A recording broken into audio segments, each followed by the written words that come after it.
Well, we want to talk now about some new developments in terms of the United States' relationship with Iran. Yesterday, Pentagon officials confirmed that an American military surveillance drone flying over the Persian Gulf was shot at by Iranian warplanes last week.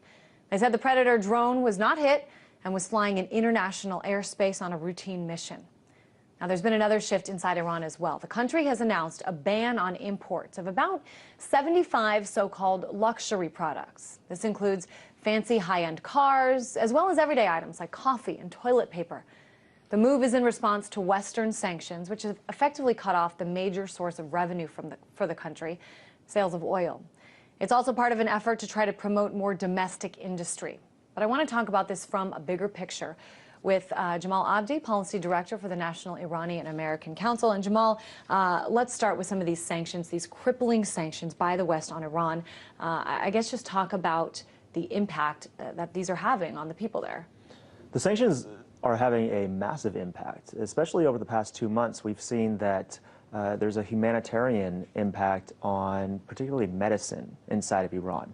There are shortages of cancer medicine, of basically, ordinary Iranians are complaining that they are not able to get just basic and exotic medicines that they need to survive.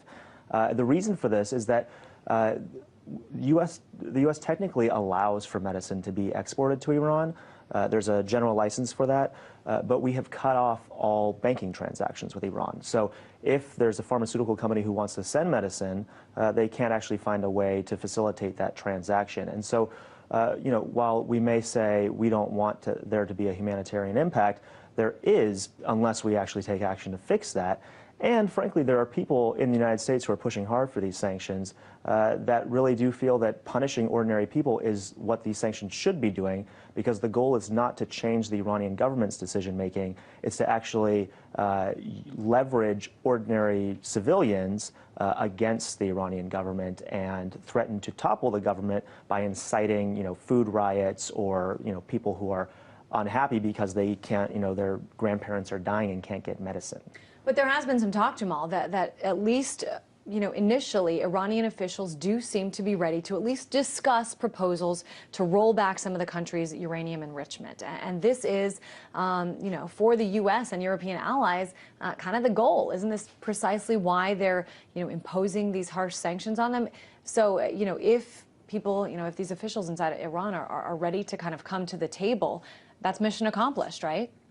Well, it's mission accomplished if, first of all, if we actually do leverage the sanctions, if we actually do come to the table and say, okay, Iran, you end your higher level enrichment, their enrichment at 20%, and in exchange, we are willing to ease the sanctions. The problem is we don't know if that's actually going to happen. We know that the U.S. has signaled that they may be willing to do that. The Iranians have signaled they may be willing to do that. But there are plenty of spoilers inside of what are some of those spoilers? Each country. Well, here in the U.S., Congress, every time the U.S. and Iran have talked, a letter comes out of Congress that says, don't ease the sanctions. Do not give up the sanctions until we get total capitulation by the Iranians. We need to go big and have an ultimatum that the Iranians need to give up their entire program, and then we can consider easing the sanctions. That's problematic. That's not a way that you can negotiate. The other thing that I would just... That's not how most things work in terms of government, in terms of diplomacy. Usually it's a lot of baby steps, a little bit at a time, not these huge capitulations by both sides. But yeah, absolutely. And especially, you talk about baby steps. We only have, we don't have a sustained diplomatic process to actually take those baby steps. So the idea that we need to have a complete capitulation by Iran in a couple of sit-downs is unrealistic. I would also just point out that what we're talking about now is, getting a deal that we could have gotten many years ago before we got the sanctions. The Iranians in 2010 came to the table and said they wanted to make a deal on shipping out some of their enrichment. This was before they were doing the higher level enrichment. And instead of pursuing that deal, we decided to go forward with sanctions. And now what we're talking about... What was the reasoning behind that? The reasoning was that we had, we had gone to the UN. The U.S. had gone to the UN and finally won the approval from the P5 states for a new round of sanctions in early 2010.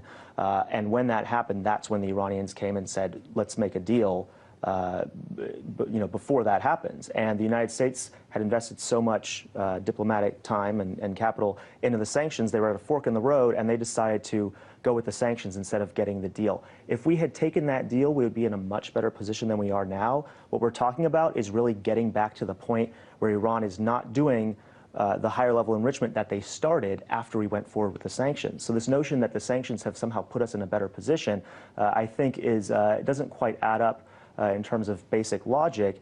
And we need to recognize that we need to, now that we have put these sanctions in place and now that Iran has escalated in terms of their enrichment, both sides need to be willing to go in the opposite direction and make some compromises. And that's the question of whether or not we can actually do that. What about this information, Jamal, that a Predator drone was shot at by an Iranian warplane?